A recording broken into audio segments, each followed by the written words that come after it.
Preheat the oven to 400 degrees Fahrenheit, about 200 degrees Celsius. And we start with the preparations. Peel the potatoes and wash them. And cut the kale finely and wash it too. And in the meanwhile, cut the cheese into small cubes and the sun-dried tomatoes into strips.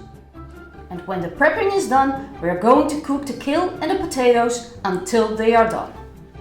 Bring a pan with about 4 inches of water, 10 centimeters to the boil. Add the kale and the potatoes and cook them together in the pan with boiling water until done in about 20 minutes. After cooking the potato-kale mixture, mash it. Add the soy sauce, the diced cheese and the strips of sun-dried tomatoes and stir everything through. Put that mixture into a baking dish and sprinkle with some grated cheese.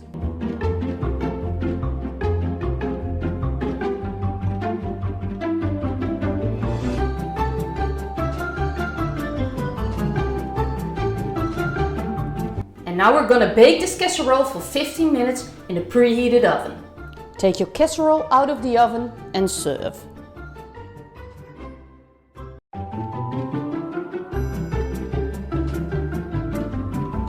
This recipe is enough for 4 persons, but if you're in need for more, you can go to my website. It's got a great feature which will do the scaling for you.